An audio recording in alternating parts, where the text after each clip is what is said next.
So, ganito ang itsura normally ng land cover. Pero this is, depende kung ano yung gusto ng client. So, we do it, what we do, kung ano yung request ng client normally. Yan. So, most of the time, or there are a lot of times na maayos na yung capture ng AI. So, we don't have to change a lot of things sa map. So, normally, ang ginagawa na lang natin, parang nagmamatch and ano na lang tayo, making it look consistent. So, kung mapansin nyo dito, may mga shrub, grass, ganyan. So, we're just gonna make this look consistent. Okay na to. Ano ba siya nag-fix boundary?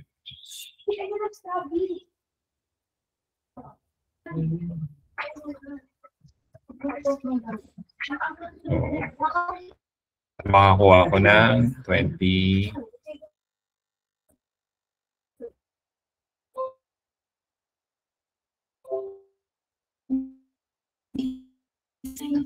Yan. Okay.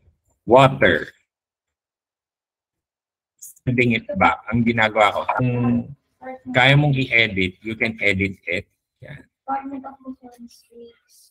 A department that protects us from future elements.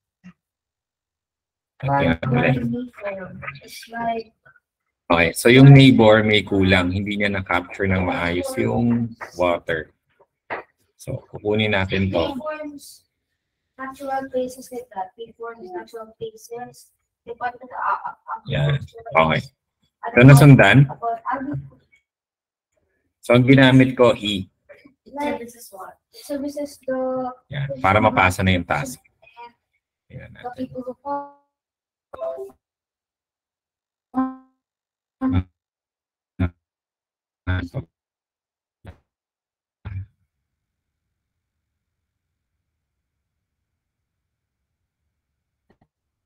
Department of Education is the department. Okay, next. Yan. So, ito kasi may mga category siguro na hindi kayo aware. Supervises schools.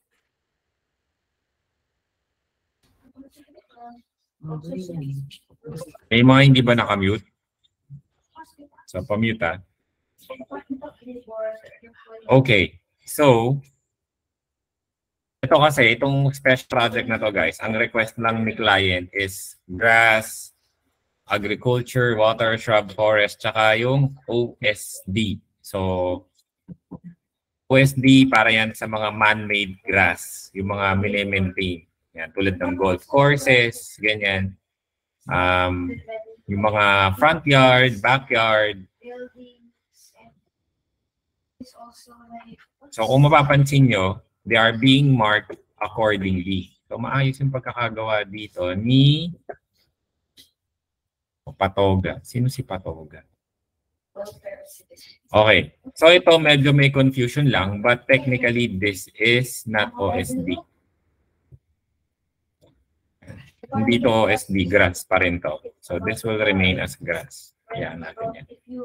Hindi naman yung reviewer na nag-pushback na to, hahanapin ko na lang. So kung papansin nyo, guys, we as much as possible interpret kung ano yung nakikita namin sa image based on the training material that was sent. Kung ano yung pinakamalapit, yun na yun. As you can ignore small errors. Yeah.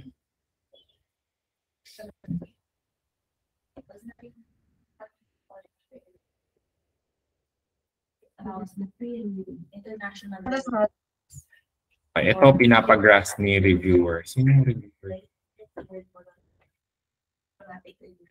It won't use that.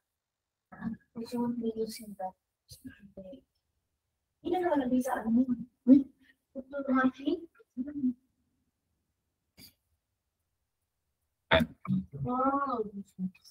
Hindi ko susundin si reviewer.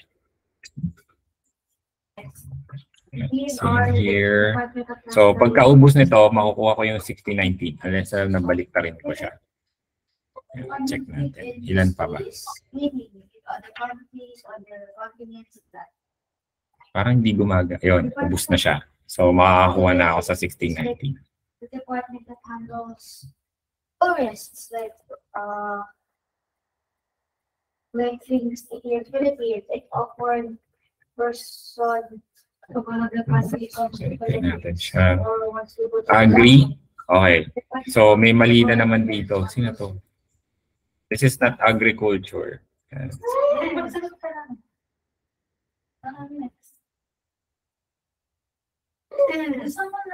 Sino to? 20583. Yan. Guys, nakikita ko kung sino yung mga nagre-report ng mali. 20583. Managing the budget, like in order to make this building, how much will we expect? DOTC, Department of Transportation and Communication. It is like the LRT, LRT 1, 2, 3, maybe 4. It's about transportation and communication.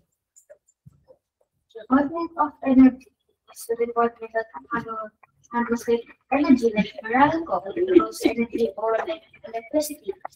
Department of Science and Technology is like things that are like creating robots, robots and things about science. National Environment Development Authority.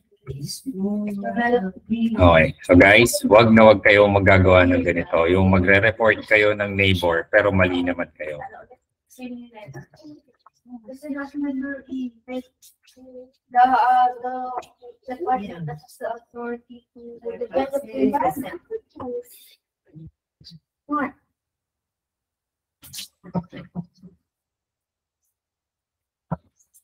Wrong answer. National economic and national environment.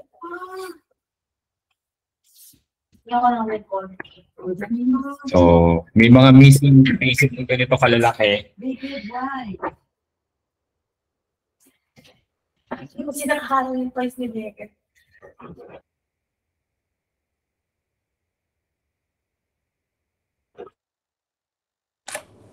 Grass yun, sir. Hindi siya ground.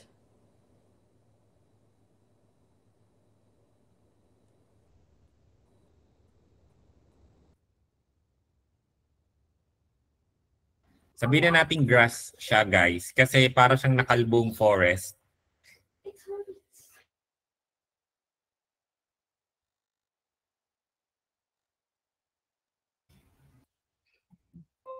So, para lang naman din siyang forest, di ba? Tandaan nyo, guys. May mga parts na sabihin natin na wala na yung damo or natuyo. So, depende sa season. Pwede siyang grass. Klaro? Di ba may mga panahon na tuyo yung damo? Klaro, guys? So, this is not agriculture. Malayo siya sa agriculture. Ito pa siguro pwede agriculture. Kasi technically, agriculture, may mga rows of orchard trees, ganyan. So, may mga pattern. Ito, wala namang ka-pattern to. Tama? Malinaw, guys? Sir, bali yung agri, di ba, yung meron siyang parang hinukay?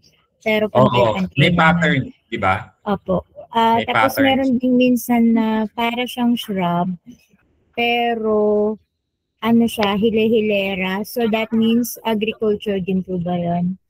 In a big area of land. Parang gano'n. Yes, it's big area po. But hile-hilera siya.